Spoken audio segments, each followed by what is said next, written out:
Good day, good morning, and good evening to everyone in the Philippine athletics community. We are back again for another edition of the Track Talk Tuesdays in audio interview for Pinoy Athletics, one of the leading and independent athletics forum founded in 2012 by yours truly, Airnel Abarra, currently a PhD student at the University of Physical Education and on leave the grade school sports officer of Ateneo de Davao University and head coach of the track and field team. And with my colleague, Andrew Perry, we've been doing coverages for Philippine athletics for the past 5 to 6 years now. And we're serving the Filipino athletics community with our news, views, and aspirations to be better in terms of the world of athletics. Right now, we have a special guest for the Track Talk Tuesdays, our very own, our national athlete in women's 100 and 200 meters, currently the Southeast Asian Games champion and also the record breaker for South Asian record in athletics in women's sprint, and also, of course, the Philippine national record. Let me welcome our very own Kristina Knott. Hello. Hello, I hope I pronounced your name right. Yes, you did. You did. Okay, so this is we decide to give an idea how it all started because of course with the COVID-19, we realized that we cannot do enough coverage for athletics because all the events, both in the Philippines and also elsewhere, had been put on a halt. So that's why we decided that at least to have presence online and to do interviews of the Philippine national athletes and other resource persons for Philippine athletics while we reflect on the things related to make our community better. So to get started, of course, I would like to ask your permission.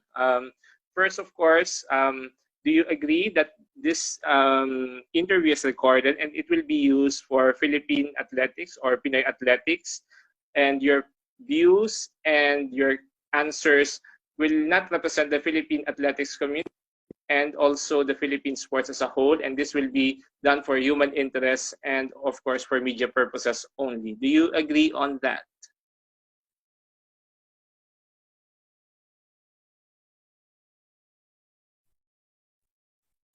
I agree.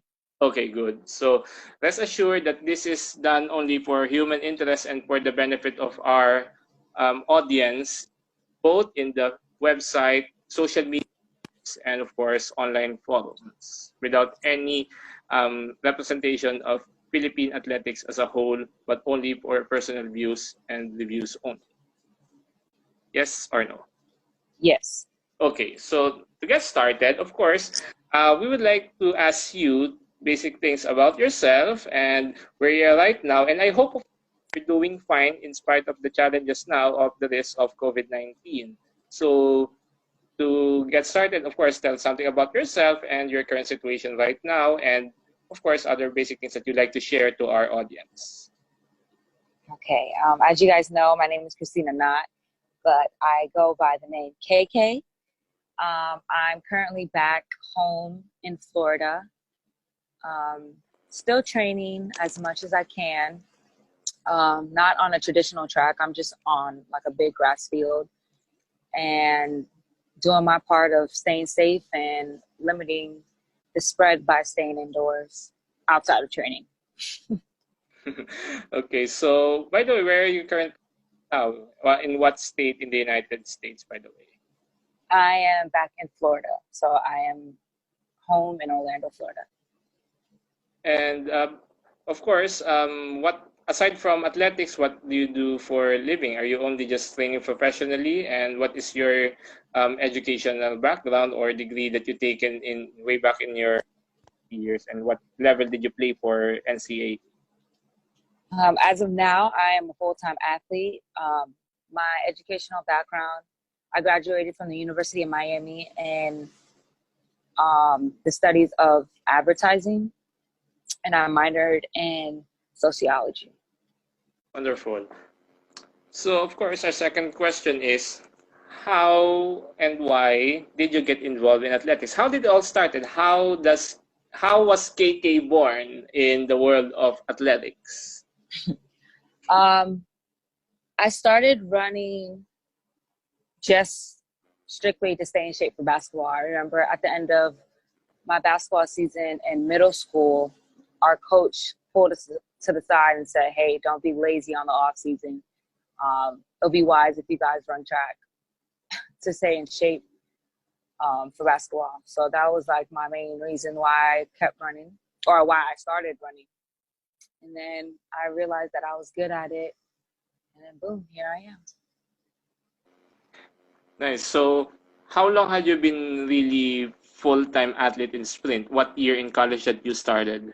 And how did you, of course, as you said, it started only as a part of the strength and conditioning, but after that, what really, of course, tested in sprint, and then what happens next? How did you get keep going in the sprint?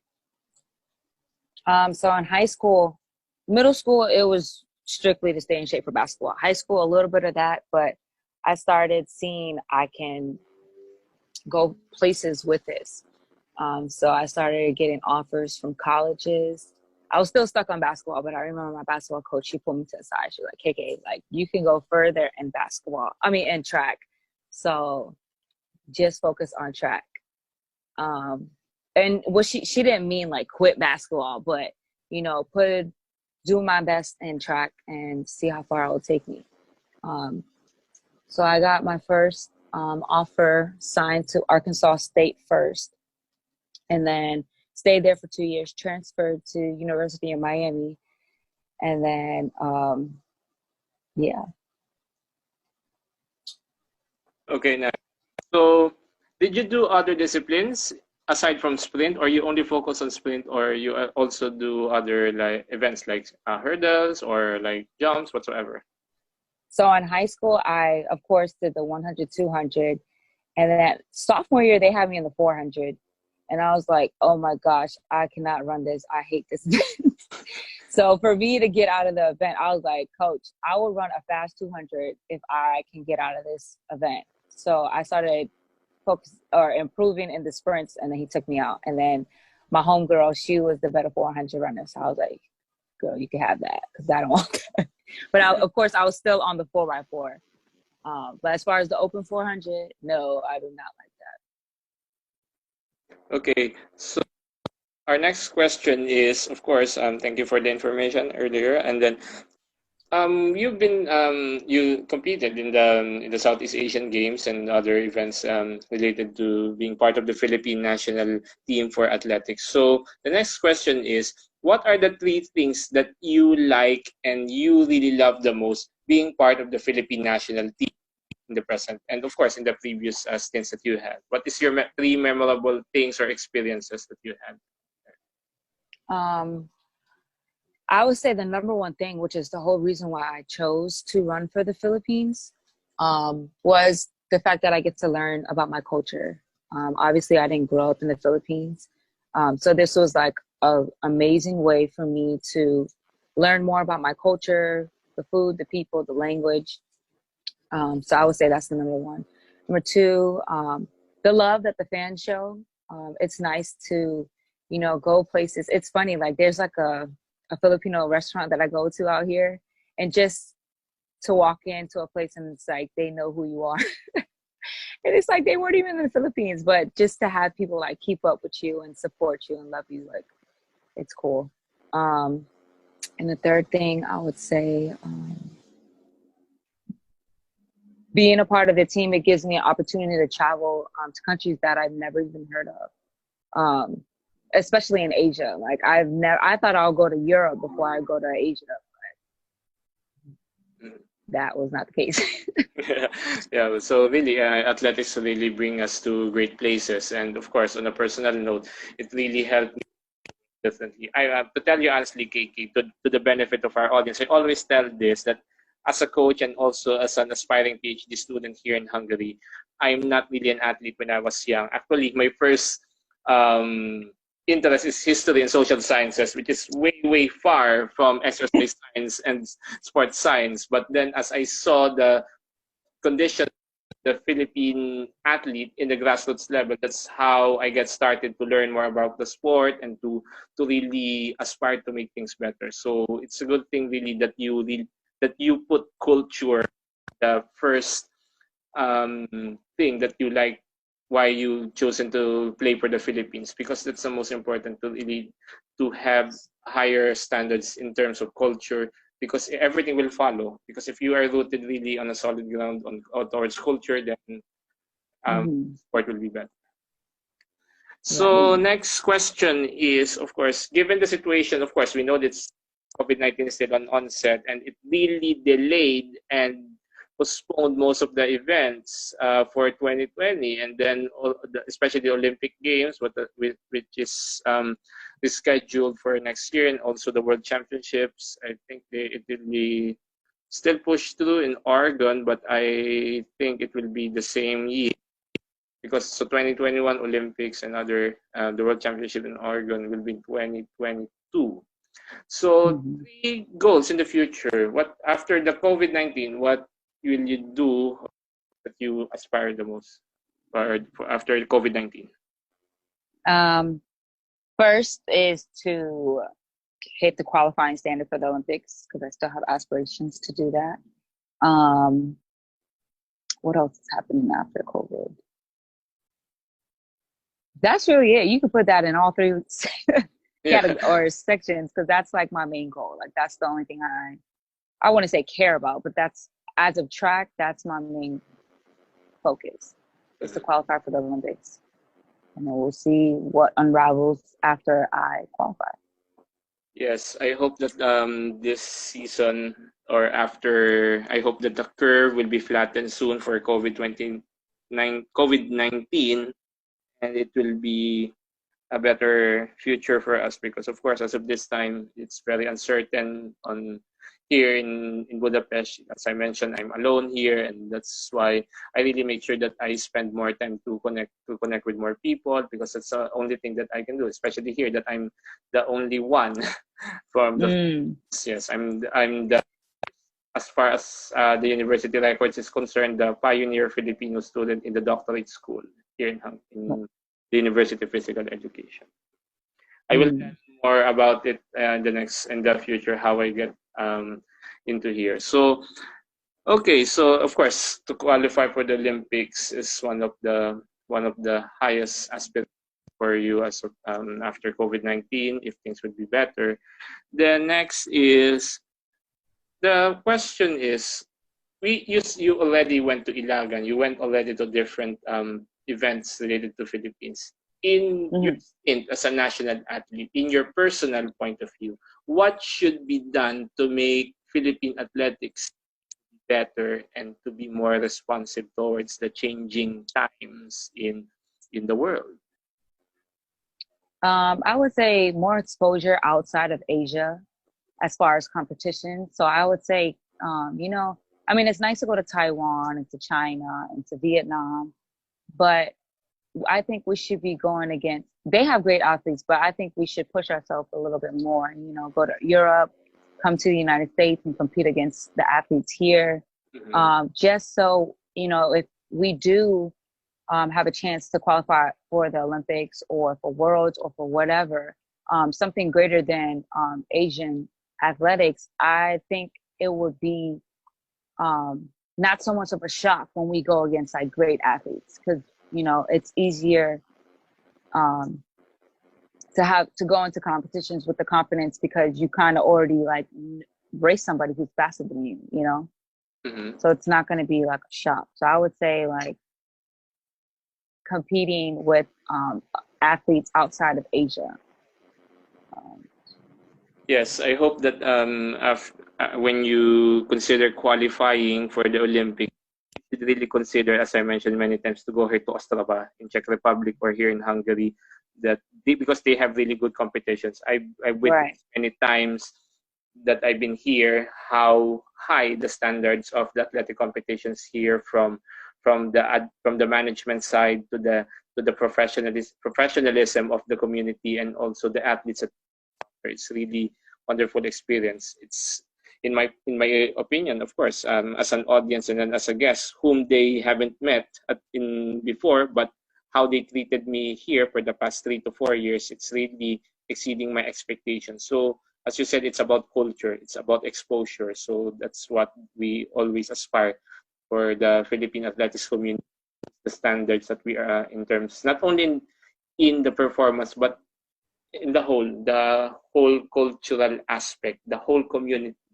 Because I don't know if I mentioned many times how we try to put the grassroots meets aside from the staple national games, national open, but engage more young athletes to really try athletics is really a very good thing. That's why we try to make sure that we do these interviews, we do these exposures to make the public be aware that we have UKK, we have different and good athletes, not only not only you but other national athletes that deserves the attention that they have. So that's the primary goal that we are doing this. So yes, you're right.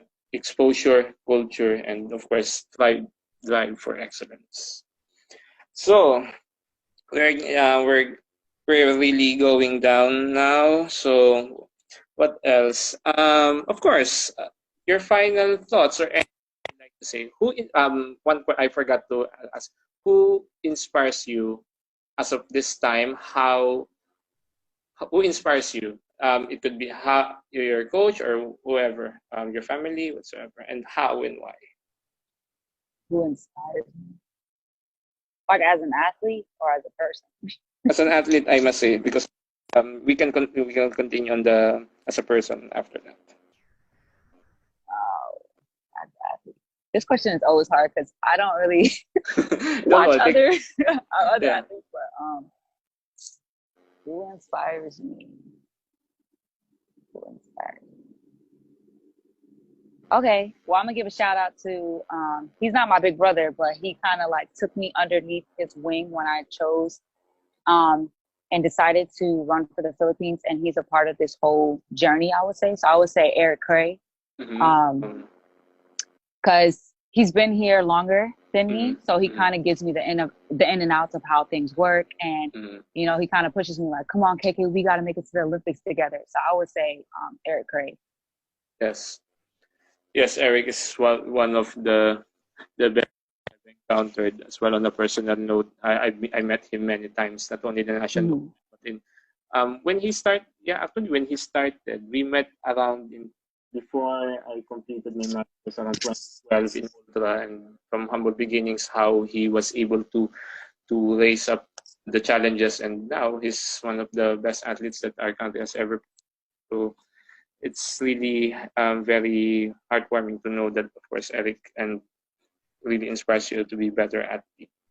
Okay, so of course, final thoughts or message, because I'm sure many of your fans and friends from the Philippines wants to hear something from you, because I believe that one thing that as culture, it's really getting the community to be closer towards you. So, of course, final thoughts or things that you'd like to say for them or anything.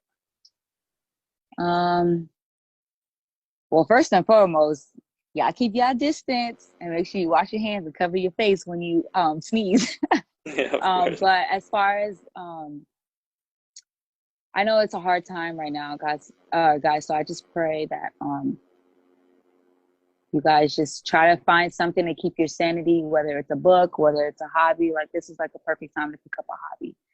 For all these young athletes who are looking up to me, find a way to continue to grind, whether it's in your living room or if you can sneak outside, but make sure nobody's outside to get a workout in, but make sure you go right back inside after you get that workout in.